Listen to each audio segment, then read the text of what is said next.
the most powerful republic in the ancient world, a machine of discipline, conquest, and pride. But in 105 BCE, Rome wasn't just defeated, it was humiliated, not by a powerful empire, not by a master tactician, but by migrating tribes, ordinary people, who were simply looking for land to live on. And what happened next? It became one of the worst disasters in Roman history, a defeat so devastating the Republic tried to forget it ever happened. This is the forgotten tragedy of the Battle of Arausio. The enemies were the Cimbri and the Teutones, Germanic tribes from the north. They weren't invading Rome. They were searching for a place to settle after being forced out of their homeland by floods or famine. But Rome didn't care. To the Senate, they were just another threat, just another excuse to send legions and show dominance.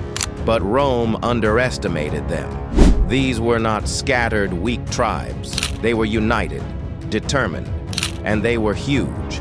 Families, wagons, warriors, moving like a living storm.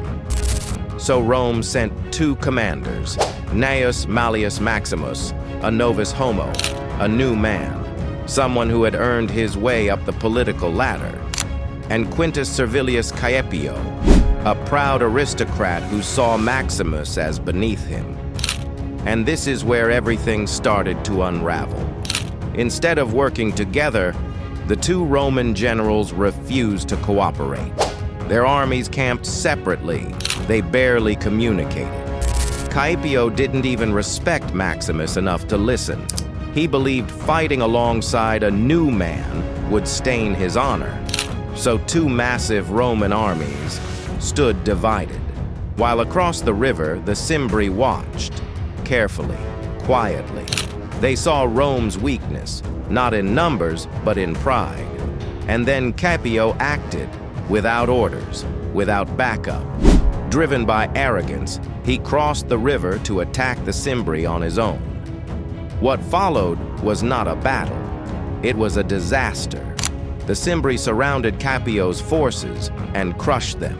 In hours, his army was gone, and before the news could even reach Maximus, the enemy turned south. The Second Roman Army, caught off guard, disorganized, barely had time to form ranks. Panic spread. Soldiers fled.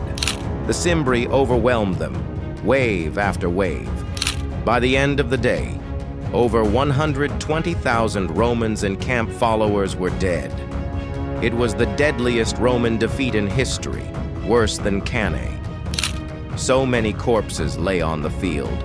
It said the river was clogged with blood and bodies. The name Arausio became a symbol of shame. Rome was left shaken. The Senate panicked. Citizens demanded justice. Caepio was blamed. Stripped of power, his wealth was seized. He was exiled. And legend says he died cursed, alone, a symbol of failure. But here's the twist. Out of this disaster came transformation. Because after Arausio, Rome realized it couldn't rely on politics anymore. They needed reform. They needed strength. They needed someone new. And that man was Gaius Marius, a general who would rebuild the legions from scratch, who would train Rome's poor and turn them into killing machines. His reforms saved the Republic, but they also unlocked a dangerous future.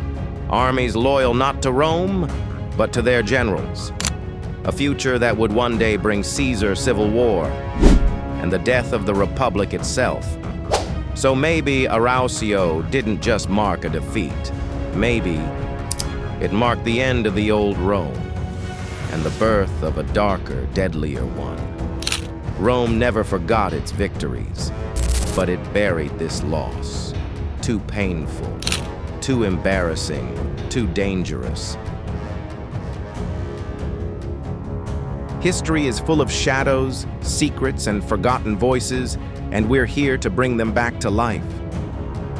If this story moved you, imagine what else waits to be uncovered. From ancient fortresses to whispered legends, each tale holds power.